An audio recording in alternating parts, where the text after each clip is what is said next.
गद्यकार पंडित अंबिका दत्त व्यास का सामान्य परिचय आज हम लोग पढ़ेंगे। यह संस्कृत साहित्य का प्रथम उपन्यास है। इसको ध्यान से सुनिए अचला जी। ग्रंथकार श्री अंबिका दत्त व्यास का जीवन काल सबसे पहले मैं आज आपके सम्मुख रख रही हूँ। इसमें जो चीज़ मैं महत्वपूर्ण बताऊँगी उसे आप भी नोट करते चलिएगा। कह रहे हैं कि आधुनिक संस्कृत रचनाकारों में सर्वाधिक ख्याति प्राप्त माने प्रसिद्धि को प्राप्त एवं अलौकिक प्रतिभा संपन्न साहित्याचार्य श्री अंबिका दत्त व्यास जी ही हैं। आपने बिहारी बिहार, इनकी ये रचना है, प्रथम रचना है बिहारी बिहार में संक्षिप्त निज वृत्तांत स्वयं लिखा है। यहाँ एक प्रश्न बन गया, इसे आप नोट कर लीजिए कि पंडित अंबिका दत्त व्यास जी अपने किस रचना में संक्षिप्त जीवन वृत्तांत किया है। तो यह है बिहारी बिहार रचना। इसी में इन्होंने किसमें, बिहारी बिहार नामक रचना में व्यास जी ने अर्थात अंबिका दत्त व्यास जी ने निज वृत्तांत माने स्वयं के बारे में लिखा है। फिर उसके बाद से इनके जन्म के बारे में मिलता है कि इनका जन्म कहाँ हुआ। तो इनका जन्म राजस्थान के जयपुर से करीबन 22 मील पूर्व यानी 22 किलोमीटर पूर्व की ओर रावत जी का धूला, इसको आप नोट करेंगे कि जयपुर के करीब 22 मील पूर्व की ओर रावत जी का धूला नामक अत्यंत प्रसिद्ध गांव है, जिसका नाम क्या था, रावत जी का धूला। कितने किलोमीटर, 22 मील पूर्व यानी 22 किलोमीटर दूरी पर है रावत जी का धूला। यह नाम है उनके गांव का, ठीक ना। रावत जी के धूला नामक प्रसिद्ध इनका गांव है और वह गांव चारों ओर से पर्वतों से घिरा है। प्रश्न पूछ सकता है कि अंबिका दत्त व्यास जी का गांव का क्या नाम था, कितने मील की दूरी पर था। तो आप लिखेंगे कि 22 मील पूर्व की ओर रावत जी का धूला यह अत्यंत प्रसिद्ध गांव था। और यह किससे घिरा हुआ था, तो ये चारों ओर पर्वतों से घिरा हुआ था। फिर प्रश्न यह आता है, प्रश्न ही बल्कि पुटअप कर रहे हैं, इसको ध्यान से देखिए कि राजा मान सिंह के दूसरे पुत्र दुर्जय सिंह ने धूला को ही अपने राज्य की राजधानी बनाया। प्रश्न पूछ सकता है कि दुर्जय सिंह ने किसे अपनी राजधानी बनाया। तो दुर्जय सिंह ने धूला को ही, कौन सा धूला, रावत जी का जो धूला हमने अभी पढ़ाया है, उसी धूला को मान सिंह ने अपनी राजधानी बनाया था।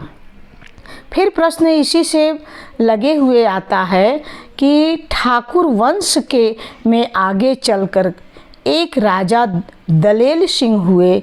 इनके मैं बोलूँगी, जहाँ प्रश्न रहेगा उसे आप नोट करिएगा।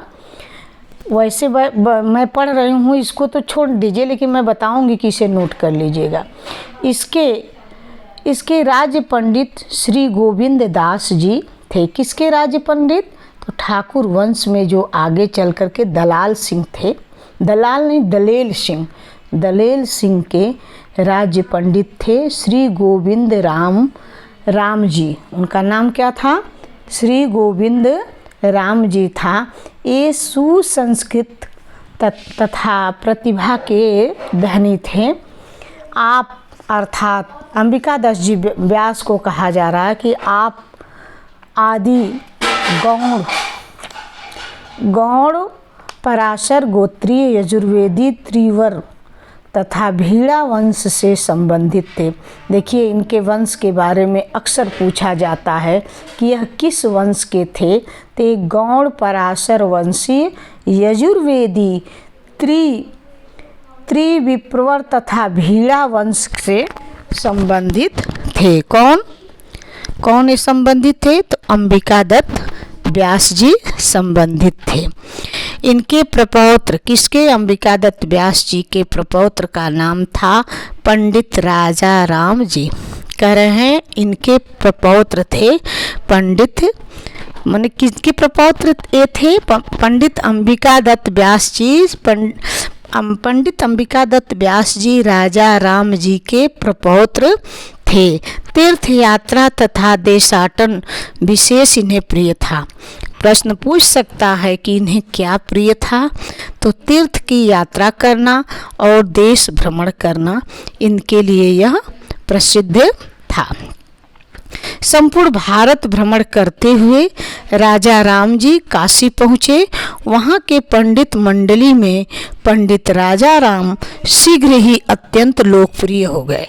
कहा जाता है ना कि होनहार वीर के होठ चिकने पात, अर्थात जो होनहार होते हैं वह शुरू से ही उनके अंदर कुछ न कुछ दिखाई देता है। वही कार्य इनके अंदर भी था। इसमें बहुत सारी चीज़ें आपको बताया जाएगा। ये 10 साल में ही अपनी कविताएं इत्यादि लिखने का कार्य शुरू कर दिए हैं। कौन? अंबिका दत्त व्यास जी ने। तो कह रहे हैं कि पंडित राजा राम शीघ्र ही अत्यंत लोकप्रिय हो गए। कहाँ? काशी में। क्यों हो गए? इनके अंदर इतनी विद्वता थी कि वहाँ के पांडा यानी पंडित जो थे इन्हें बहुत पसंद किए। आपको वापस धूला नहीं जाने दिया गया। किसके द्वारा? वहाँ के पंडितों के द्वारा। कहाँ के पंडितों के द्वारा? काशी के अर्थात बनारस के पंडितों के द्वारा इन्हें स्वयं अपने गांव अर्थात रावत जी के धूला अर्थात जयपुर राजस्थान को नहीं जाने दिए लोग। और ये क्या किए कि वहीं ये बस जाते हैं। कहाँ पे? तो रावत जी काशी में ये बस जाते हैं। कह रहे हैं कि यह काशी के मानस मंदिर में वहाँ पर एक मंदिर है, दुर्गा कुंड के पास ही मानस मंदिर है। उसी मानस मंदिर मोहल्ले में ये रहने लगे। मानस मंदिर के बगल में एक मोहल्ला है जिसका नाम ही है मानस मंदिर। उसी मोहल्ले में ये रहने लगे। अब पंडित राजा राम जी ज्योतिष के भी प्रकांड विद्वान थे, अर्थात ये ज्योतिष विद्या भी ये पढ़े हुए थे। अतः आपने ज्योतिष व पौरोहित को अपनी जीविकोपार्जन का साधन भी बनाया था। फिर है आगे प्रश्न। पंडित राजा राम जी के 2 पुत्र थे, दुर्गा दत्त और देवी दत्त। 2 लोग थे। कौन कौन थे? दुर्गा दत्त और देवी दत्त। फिर क्या हुआ? किसके पुत्र थे? पंडित राजा राम जी के, दुर्गा दत्त और देवी दत्त।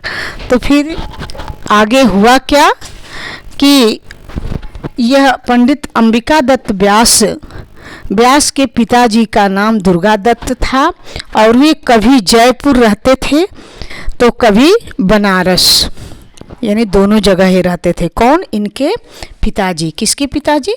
पंडित अंबिका दत्त व्यास के पिताजी ये दोनों जगह रहते थे। कहाँ कहाँ?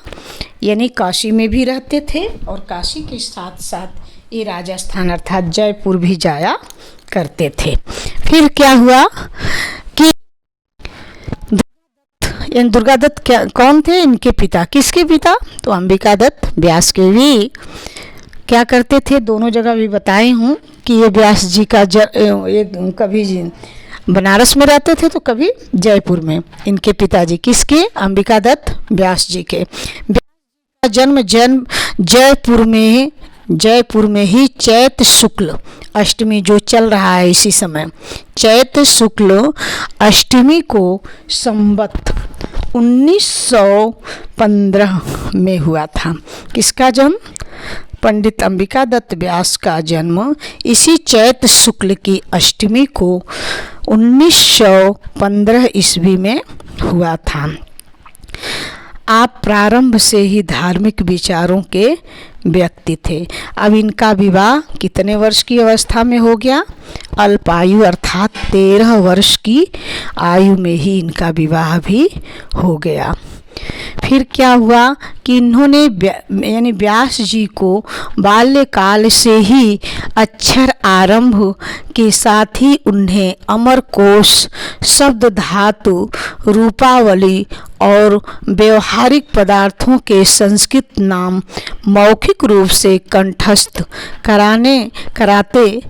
कराने प्रारंभ कर दिए। कौन ने कराना प्रारंभ कर दिया?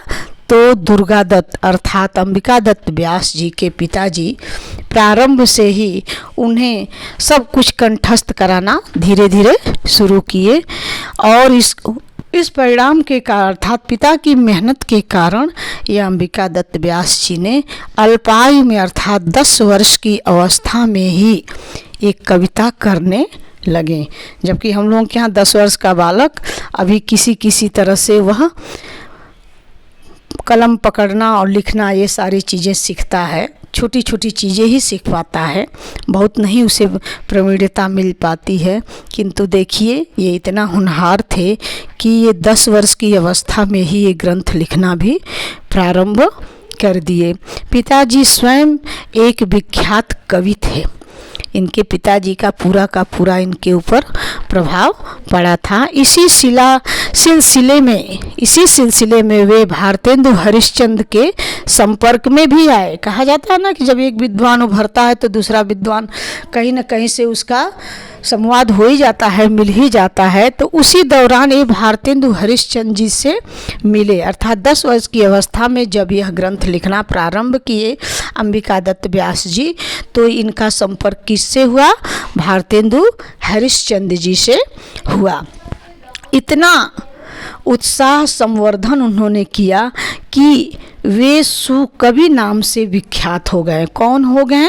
तो अंबिका दत्त व्यास जी सुकवि के नाम से विख्यात हो गए।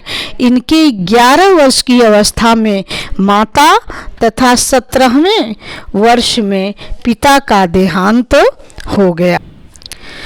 अब संवत 1937 में इन्होंने साहित्याचार परीक्षा उत्तीर्ण की। किस सन में? तो संवत 1937 में इन्होंने साहित्याचार परीक्षा उत्तीर्ण की। इसके साथ साथ यह वक्तृता अर्थात वक्तृता से मतलब यह है कि एक तरह का वह वक्ता और शास्त्रार्थ और कविता करने में व्यास जी को इतना अभ्यास हो गया कि वह एक घड़ी का मतलब होता है बच्चों 24 मिनट। एक घड़ी उसे कहा जाता था पहले, 24 मिनट को, ठीक ना, 25 मिनट भी नहीं, 24 मिनट को ही एक घड़ी कहा जाता था। इतने ही मिनट में अर्थात 24 मिनट में अर्थात एक घड़ी में ये 100 श्लोक बना लेते थे। कितनी महानता थी। हम लोग 100 श्लोक पढ़ नहीं पाएंगे देख करके, लेकिन इनके अंदर विद्वता इतना थी कि ये 24 मिनट में 100 श्लोक बना लेते थे। इसलिए संवत 1938 में काशी ब्रह्मामृत वर्षिणी अर्थात ब्रह्मा अमृत वर्षिणी सभा में इन्हें घटिका शतक की उपाधि प्रदान की गई। प्रश्न आता है कि घटिका शतक के नाम से कौन कवि जाने जाते हैं? तो यही अंबिका दत्त व्यास। तो वो एक घड़ी से क्या तात्पर्य है? 24 मिनट। कौन एक घड़ी में 100 श्लोक बना लेते थे? तो अंबिका दत्त व्यास। अब संवत 1938 में काशी, फिर प्रश्न ये आता है कि ब्रह्म अमृत वर्षिणी सुधा यह क्या थी? तो एक सभा थी। इसमें कौन सी उपाधि उन्हें दिया गया अर्थात अंबिका दत्त व्यास को? तो घटिका शतक की उपाधि प्रदान की गई थी। संवत 1940 में मधुबनी संस्कृत स्कूल के अध्यक्ष होकर के बिहार चले गए। मधुबनी पड़ता है बिहार में। संवत 1940 में मधुबनी संस्कृत स्कूल में अध्यक्ष होकर के और बिहार चले गए। कौन चले गए? तो पंडित अंबिका दत्त व्यास जी चले गए। वहाँ पर देखिए स्थानीय बोली मैथिली भी आती है, तो वहाँ मैथिली भाषा का अध्ययन इन्होंने किया। कौन किया? पंडित अंबिका दत्त व्यास जी ने किया। बिहार संस्कृत समाज की स्थापना इन्होंने ही किया। प्रश्न यहाँ से एक पुटअप हो रहा है कि बिहार संस्कृत सभा की स्थापना किसने किया?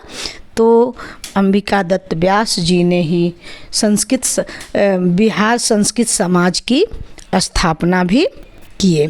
फिर है, कह रहे हैं कि अंत में काशी के महासभा में इन्हें भारत रत्न की भी उपाधि दी गई। किसको दी गई भारत रत्न की उपाधि? तो पंडित अंबिका दत्त व्यास जी को भारत रत्न की उपाधि दी गई। उनके घटिका शतक और शतावधान 100 श्लोक लिखने के कारण इन्हें शतावधान भी कहा गया।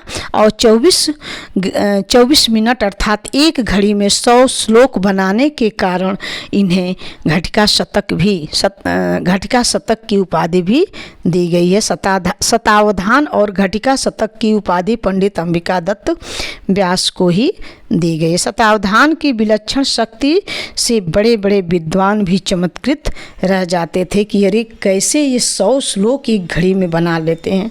ऐसा सोच करके और भी विद्वान बहुत ही असंभव करते थे, आश्चर्यचकित करते थे कि ऐसा कैसे हो सकता है। फिर क्या हुआ कि 1957 में, संवत 1957 में इनका देहावसांत हो गया। अर्थात इनकी मृत्यु कब हुई थी? तो 1957 में। एक बार और इससे प्रश्न कर रहे हैं, देख लीजिए। इनकी कौन सी पत्रिका है? नहीं, पत्रिका नहीं, पहले ये कहिए कि ये किस रचना में अपने निज वृत्तांत, निज माने स्वयं के बारे में, ठीक ना, निज वृत्तांत किए हैं। तो बिहारी बिहार नामक रचना में इन्होंने निज वृत्तांत किए हैं। इनका जन्म कब हुआ था, कहाँ हुआ था? तो इनका जन्म राजस्थान के जयपुर में करीब 22 मील पूर्व रावत जी के धूला नामक स्थान पर हुआ था, जो चारों ओर से पर्वतों से घिरा हुआ था। और यह राजा मान सिंह के दूसरे पुत्र दुर्जन सिंह ने धूला को ही अपने राज्य की राजधानी भी बनाया था। फिर प्रश्न है, यह भी यहाँ से पुटअप होगा कि ये किस गोत्र के थे? तो यह पराशर गोत्री यजुर्वेदी त्रिप्रवर तथा भीड़ा वंश से संबंधित थे। इनके प्रपौत्र पंडित राजा राम जी को, कौन इनके प्रपौत्र थे? पंडित राजा राम जी। इनको तीर्थाटन बहुत ही पसंद था। फिर प्रश्न, इसमें छोटे छोटे प्रश्न बन रहे हैं, उसको मैं एक बार संकेत कर रही हूँ। देखिए, आपको वापस धूला कहाँ नहीं जाने दिया गया? तो काशी से। काशी में इनके पूर्वज आकर के बस गए और इनकी विद्वता के कारण, ज्योतिषाचार्य थे ना, इस विद्वता के कारण काशी के पंडित लोग इन्हें पुनः जयपुर जाने नहीं दिए, अर्थात राजस्थान को जाने नहीं दिए।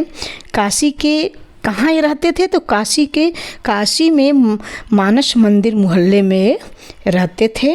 और एक ज्योतिषाचार्य थे। इनके दादा का क्या नाम था? तो पंडित राजा राम जी था। पंडित राजा राम के कितने पुत्र थे? तो 2 थे। कौन कौन थे? दुर्गा दत्त और देवी दत्त। दुर्गा दत्त कौन थे? पंडित अंबिका दत्त व्यास के पिता थे। पंडित अंबिका दत्त व्यास के चाचा कौन थे? तो देवी दत्त थे। इसी तरह से प्रश्न पूछेगा इसमें, इसको नोट ना हो तो कर लीजिएगा, आपके लिए सही रहेगा। व्यास जी का जन्म जयपुर में ही हुआ था। कहाँ हुआ था? तो जयपुर में।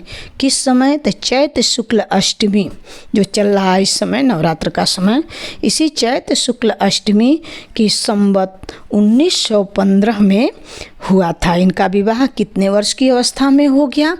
तो इनका विवाह महज 13 वर्ष की अवस्था में ही हो गया। फिर क्या हुआ कि व्यास जी बाल्यकाल से ही अक्षर आरंभ करना प्रारंभ कर दिए। अमर कोश, शब्द धातु, रूपावली इत्यादि अध्ययन करने लगे। इनके पिता चूँकि प्रसिद्ध कवि थे, इसलिए हर चीज़ शुरू से ही इनको देने लगे, सिखाने लगे और रटवाने भी लगे कि ये चीज़ बच्चा है, छोटा है, सीख लेगा तो ज़्यादा दिन तक इसके मानस पटल पर रहेगा। ये 10 वर्ष की अवस्था में, कौन? पंडित अंबिका दत्त व्यास 10 वर्ष की अवस्था में ही वे कविता करने लगे। सबसे कम उम्र में ये करने लगे, देखिए हैं। और ये भारतेंदु हरिश्चंद्र जी से उसी दौरान मिले। और भारतेंदु हरिश्चंद्र जी जब इनसे मिले, किससे? अंबिका दत्त व्यास से, तो किन्होंने भारतेंदु हरिश्चंद्र जी ने अंबिका दत्त व्यास को सुकवि नाम की उपाधि दिया। ये 11 वर्ष की अवस्था में माता तथा 17वें वर्ष में पिता का देहावसान हो गया। जब ये 11 वर्ष के थे, पंडित अंबिका दत्त व्यास 11 वर्ष के थे तो पिताजी गुजर गए, अर्थात उनकी मृत्यु हो गई। और जब 17 वर्ष के हुए तो माता की भी मृत्यु हो गई। संवत 1937 में इन्होंने साहित्याचार परीक्षा उत्तीर्ण की। उस समय परीक्षाएं हुआ करती थी विद्वता की, तो उस साहित्याचार नाम की एक परीक्षा थी, वो इन्होंने दिया और उसमें ये उत्तीर्ण भी हुए। तमाम तरह से उसमें शास्त्रार्थ हुआ। शास्त्रार्थ से मतलब क्या है? एक व्यक्ति प्रश्न करता है, दूसरा उसका उत्तर देता है, ठीक, उसी को हम शास्त्रार्थ करते हैं। फिर कविता में व्यास जी को इतना अभ्यास हो गया कि एक घड़ी में अर्थात 24 मिनट में 100 श्लोक तक ये बना लेते थे। इसके बाद संवत 1938 में काशी ब्रह्मामृत वर्षिणी सभाएं पूछता है किस सन में, किस संवत में? तो 1938 में। किस सभा में? तो काशी के ब्रह्मामृत वर्षिणी सभा में इन्हें घटिका शतक की उपाधि प्रदान की गई थी। किसको? तो पंडित अंबिका दत्त व्यास जी को। फिर क्या हुआ कि संवत 1940 में मधुबनी संस्कृत स्कूल, ये पढ़ता है आपके बिहार में, वहाँ पर गए और वहाँ पर मैथिली भाषा का अध्ययन विस्तार से किए। और वहीं अर्थात बिहार में ही बिहार संस्कृत समाज की स्थापना भी किए। फिर अंत में काशी के महासभा में किनको पंडित अंबिका दत्त व्यास को भारत रत्न की भी उपाधि दी गई। घटिका शतक और शतावधान से विलक्षण शक्ति से बड़े बड़े विद्वान भी आश्चर्यचकित हो जाते थे। और इनका देहावसान अर्थात इनकी मृत्यु संवत 1957 में हो गया। फिर अगली वीडियो में मैं शिवराज विजय के बारे में हम लोग अध्ययन करेंगे। इसी के साथ मैं अपने वाणी को विराम देती हूँ। धन्यवाद।